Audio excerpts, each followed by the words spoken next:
Back of leg square লেগে ফিল্ডারের কাছে ও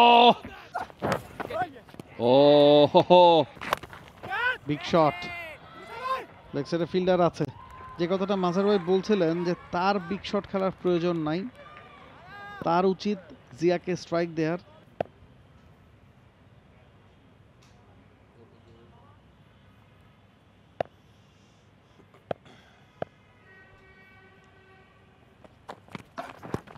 back of leg square লেগে ফিল্ডারের কাছে, এর জন্য স্কোয়ার লেগটা রাখা হয়েছিল এবং প্রথম উইকেটের হাতছানি নাহিদ রানা নিয়ে নিয়েছেন অ্যাটাকিং বোলিং করে।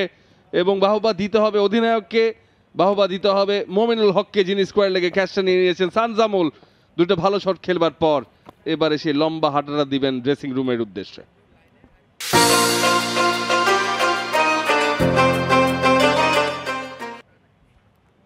চমৎকার দুটো শট খেলেছিলেন, সেটা চোখে লেগে গেল এবং তার আউটের ধরনটাও দেখেন খুবই প্রেডিক্টেড ছিল যে নাহিদ রানা শর্ট বল করবেন বা মৃত্যুঞ্জয় চৌধুরী শর্ট বল করবেন। সেটার আনসার হয়তোবা বেসিক্যালি লোয়ার অর্ডার ব্যাটসম্যান তিনি, তার হাতে থাকবে না। এবং short square leg, forward short leg থেকে আরেকটু বোধহয় সামান্য পেছনে। চমৎকার ক্যাপ্টেন্সি, চমৎকার বোলিং এবং যে ফাটটা পেতেছিলেন ওখানে। ও উইকেট, গত ওভারে উইকেট নিয়েছেন, এই ওভারেও উইকেট। ফোর্থ ফিফথ স্টাম্প দিয়ে লাইনটা চমৎকার, লেংটাও ভালো ছিল। ব্যাটারকে প্রলোভন দেখিয়েছেন, শট খেলতে আমন্ত্রণ। ফাঁদে পা হাবিবুর রহমান সোহানের, চালিয়েছেন আউটসাইড এজ লেগে, পেছনে ক্যাচ, ফিরে যাচ্ছেন। দারুণ ডেলিভারি ছিল, চমৎকার একটা সুইংয়ে বিভ্রান্ত হয়েছেন। বাড়তি মুভমেন্ট ছিল এবং উইকেটের পেছনে মোহাম্মদ মিথুন।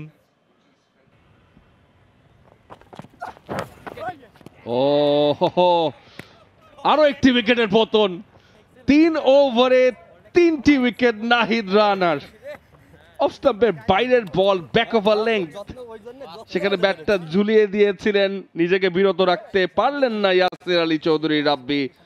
ফ্রাস্ট্রেটেড নিজেকে নিয়ে, কিন্তু বাহবা ডিজার্ভ করেন নাহিদ রানা। নাহিদ রানা যে পরীক্ষাটা নিচ্ছেন, সেই পরীক্ষার তার যে প্রশ্ন, সেই প্রশ্নের উত্তরটা আসলে এই মুহূর্তে ধানমন্ডি স্পোর্টস ক্লাবের ব্যাটসম্যানদের কাছে নেই। এবং দেখেন বলটা কিন্তু লাফিয়ে উঠেছিল কিছুটা ব্যাটসম্যানের কাছে। আসলেই তিনি যদি শটটা না অফার করতেন হয়তোবা, কেন শেষ পর্যন্ত মুহূর্তে খোঁচাটা লাগালেন এবং এই যে টেম্পটেড হয়ে গেছেন, যেটা বলছিলাম যে নাহিদ রানার বিপক্ষে খেলতে যে নতুন ব্যাটসম্যান বা পুরনো ব্যাটসম্যান, সবার বুকের মধ্যে কিন্তু প্রজাপতি। বিগ শট লেগ সাইডে ফিল্ডার আছে। যে কথাটা মাঝার ভাই বলছিলেন যে তার বিগ শট খেলার প্রয়োজন নাই, তার উচিত জিয়াকে স্ট্রাইক দেওয়ার, সেটা তিনি করতে ব্যর্থ হলেন। আউটে প্যাভিলিয়নে ফিরছেন আনামুল হক এবং জিয়া এখন স্ট্রাইকেও কিন্তু থাকছেন না, কারণ আগের রুল অনুযায়ী এই ধরনের সিচুয়েশনে আপনি বিগ শট খেলতে গিয়ে যদি আউটও হন, ব্যাটসম্যান প্রান্ত বদল করে নিতে পারতেন। এই রুলটা আমার যথেষ্ট ভালো লেগেছে। আপনাকে ওই ক্যালকুলেটিভ রিস্কটা নিতে হয়।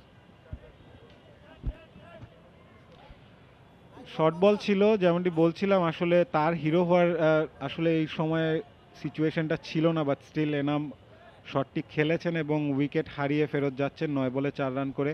আরও একটি উইকেটের পতন, 195, 8 উইকেটে ধানমন্ডি। হয়তো চিন্তা করেছেন যে শেষ ওভারে জিয়া চার্জ করবেন মৃত্যুঞ্জয়কে, এই ওভারে না। For more updates, subscribe to our YouTube channel and click on the bell icon. Follow us on Facebook and Instagram. Download T-Sports app to enjoy exciting games and highlights. Visit tsports.com.